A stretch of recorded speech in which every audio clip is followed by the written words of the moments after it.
YouTube, what's going on today, man? Listen, today we got some Mr. Beast, the Lamb Thirsty. We funded a gym for paraplegic athletes. I don't know what that means, but let's get right into it. We found a gym in Texas that trains people in the most unconventional ways. Visualize the last time you wish you didn't wake up. Joe Jones, Shelby Estacado, Brandy Fields, Neftali Mendoza, Ryan Chen, which was in 2009 when I was 19 years old. 4 years ago. Everything drastically changed. I stepped on an IED and lost both my legs. I suffered a AAA aortic aneurysm. I had a snowboarding accident and I suffered a T6 spinal cord injury and broke my sternum. Decided to go on the park run, hit one of the big jumps, and I couldn't see the landing. I landed on my back and shattered my spine. my stepdad and I got into a verbal argument at a family gathering at my aunt's house. It got pretty heated. He had left, and maybe 2 hours later, my mother and I would get home and he'd be waiting for me. So as we got to the house, my mom entered and he got out of his seat and started coming towards the door. And all I heard was like, no, no, no. And then I heard a shot go off. From my perspective, I thought he shot my mom. As soon as I opened up the door, he shot me 3 times without hesitation. Bro, I was what? instantly paralyzed on impact, and I don't remember anything after that. I can only imagine the Bro, devastating feeling as they what? realize the significant impact this will have on the rest of their lives. With the mindset that I was in, it struggles. It's hard going from like 21-year-old in shape warfighter to That's you facts. wake up in a hospital and you can't even feed yourself. My mindset was very negative. I hated the way I looked. I hated the way I felt. And I was crying, Bro. and I was in pain from like the nerve That pain is that I had crazy. since my accident. I think rock bottom was really me, really debating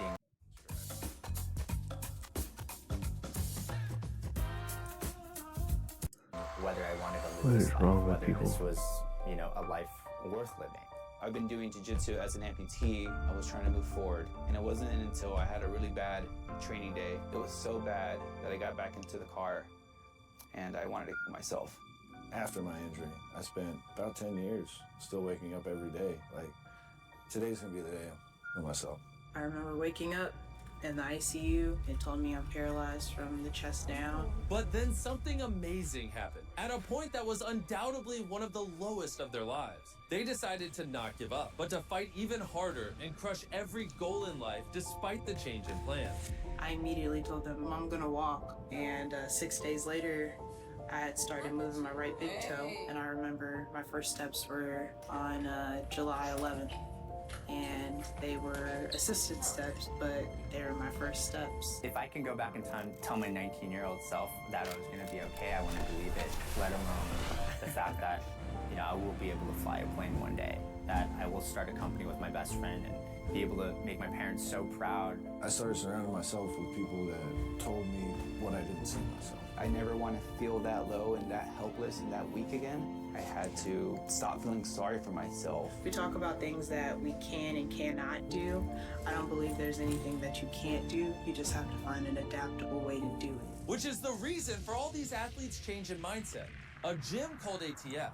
10 years ago, ATF was founded by David Vorbora, a former NFL player who had a one-chance encounter that changed everything. I wish I could tell you that, this was some formidable business plan, but it wasn't. When he first started this, he had met Travis Mills, an amputee who got blown up and lost all 4 limbs. I walked directly up to him without hesitation, full eye contact, and I said, "How much do you bench with that one arm?" And he said, "What did you just say to me?" He laughed.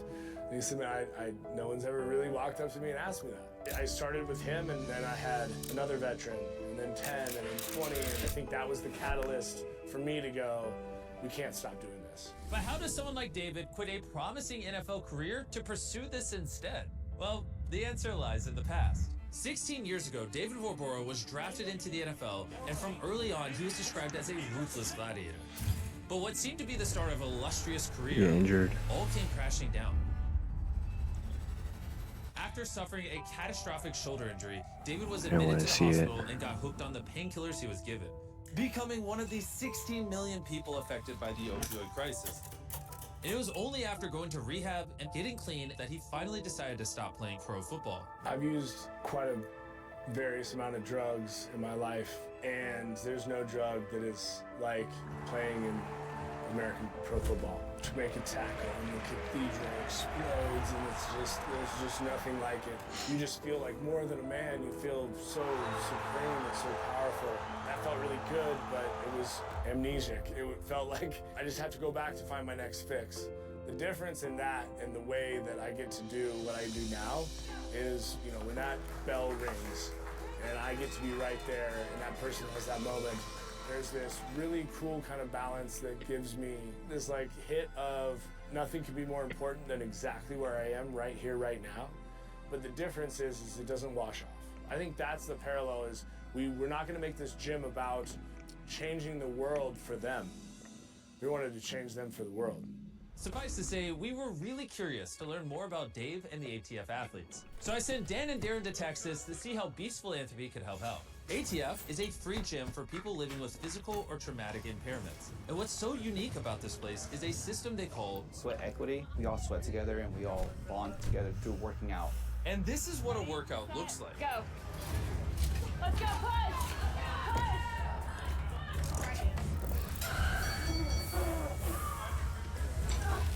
People with shared experience are best equipped to help their peers because they understand the challenges so much better. This shared experience and understanding has built an incredible community of athletes that are fully invested in helping every single person achieve their highest potential.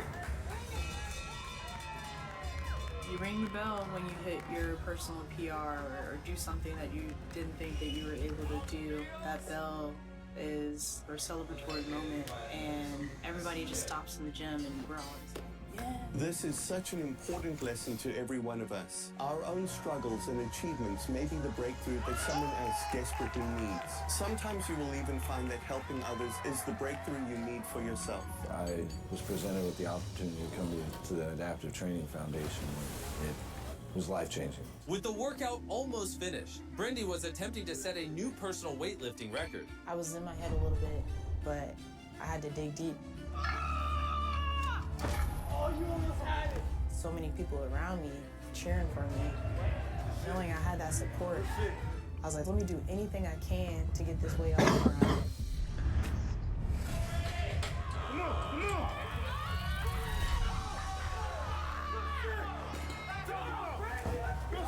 Each of these people made a decision not to give up, not to lose hope, but rather to get up and fight as hard as they could to be the best that they could under a new set of circumstances. Bro, I get scared just like, see it. It's like an injury, bro. I did it, and it felt amazing. This is some stuff I never thought that I would be able to do. So lifting 220 pounds, you can't tell me nothing. After seeing these incredible athletes at work, we decided to surprise Dave and the ATF gym with something special. For the surprise, Dan and Darren set up a little game. Here are the rules. Come here. Each time you landed in my hands, I'm going to give you $50,000. $50,000 if you catch it. Each time you miss, you're going to give me $1,000. How far back do I need to go? From wherever you want to do it. 50 grand. Yeah! Oh!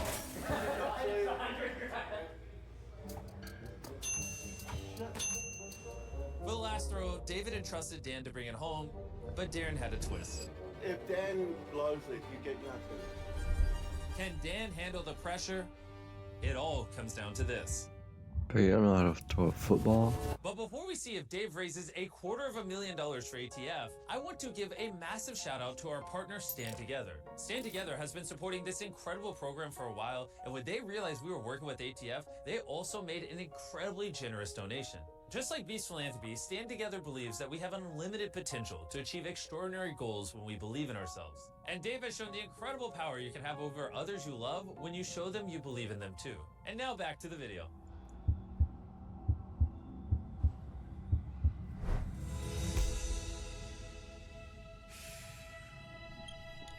That's it. You got. You're serious? I'll round it up to you, though. Love you, brother. I love you guys so much. There's a saying that I love, that the character is like steel and has to be Love you, forged in Mr. Beast, fire. man. Several of the people that we have talked to have talked about the fact that they would not go back and undo the injury or the accident that they had. And that is tremendous. That is one of the most inspiring things that gave me goosebumps each time I heard it. Everything in the universe happens for a reason. If I had never stepped on that bomb, I never would have been able to see, one, what I was truly made of, but also how I could help the world in a more positive way. After going through my injury and being where I am now and having the perspective I have on the world, I feel like I'm a stronger person than I ever could have been. It was only through these people's trauma that they discovered their true inner strength to meet life's biggest challenges head on and never ever quit. This is a lesson for every one of us with whatever challenges we face that feel so overwhelming to us. Don't give up and you will surprise yourself with your own inner strength. Dave wants to build a brand new $20 million center where he can not only train more athletes and help them be their best, but also train more adaptive athlete coaches to take this amazing program back to their communities. So please click the donate button or the link in the description to help make this a reality. Love you, Mr. Beast, man. Well, thank you guys for tuning in. Let me know what you want me to react to next, and I'll see you guys next time. Be grateful. Later.